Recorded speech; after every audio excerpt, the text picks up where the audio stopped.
नमस्कार, आप देख रहे हैं आवाज़ द वॉइस और मैं हूं आपके साथ ओनिका माहेश्वरी। किसी को घर मिला हिस्से में या कोई दुकान मिली, मैं घर में सबसे छोटा था, मेरे हिस्से में माँ आई।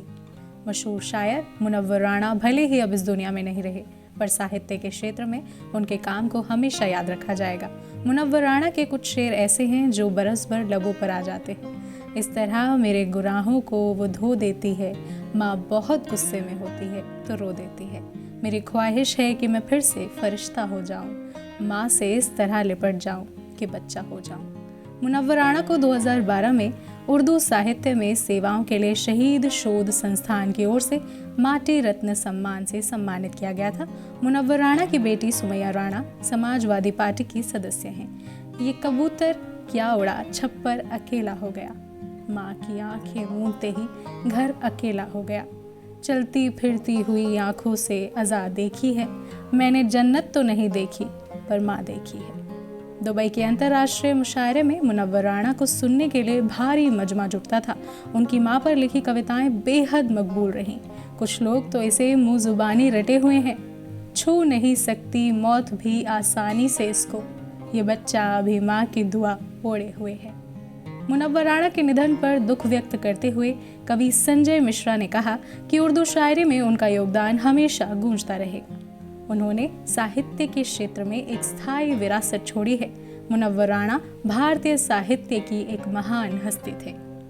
अभी जिंदा है माँ मेरी, मुझे कुछ नहीं होगा, मैं जब घर से निकलता हूँ दुआ भी साथ चलती है। 26 नवंबर 1952 को उत्तर प्रदेश के रायबरेली में जन्मे मुनव्वर राणा को उर्दू साहित्य में उनके महत्वपूर्ण योगदान के लिए हमेशा याद रखा जाएगा, खासकर उनकी गज़लों के लिए। उर्दू शायरी की मशहूर शख्सियत राणा की दुनिया भर के लोग प्रशंसक हैं। जीवन के सार को पकड़ने की उनकी क्षमता उनके काम में स्पष्ट थी। लबों पे उसके कभी बद्दुआ नहीं होती, बस एक माँ है जो मुझसे खफा नहीं होती। अब भी चलती है जब आंधी कभी गम की, माँ की ममता मुझे बाहों में छुपा लेती है। इस बात में कोई शक नहीं कि मुनव्वर राणा भारतीय साहित्य की एक महान हस्ती थे। लिपट कर रोती नहीं है कभी शहीदों की माँ, ये हौसला भी हमारे वतन की माँओं में है। ये ऐसा कर्ज है जो मैं अदा कर नहीं सकता, मैं जब तक घर न लौटूं मेरी माँ सजदे में रहती है। मुनव्वर राणा हिंदी और अवधी शब्दों का प्रयोग करते थे और फारसी और अरबी से परहेज करते थे। ये उनकी शायरी को भारतीयों के लिए सुलभ बनाता था और गैर उर्दू इलाकों में आयोजित कवि सम्मेलनों में उनकी लोकप्रियता को रेखांकित करता था। उनके ज़्यादातर शेरों में प्रेम का केंद्र बिंदु माँ है। उनकी उर्दू गज़लों को तपन कुमार प्रधान ने अंग्रेजी में अनुवाद किया है। जब भी कश्ती मेरी सैलाब में आ जाती है, माँ दुआ करती हुई ख्वाब में आ जाती है।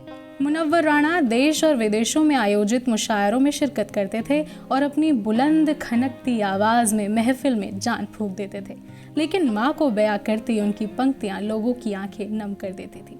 वे कहते थे, घेर लेने को जब भी बलाएं आ गईं, ढाल बनकर माँ की दुआएं आ गईं। नमस्कार।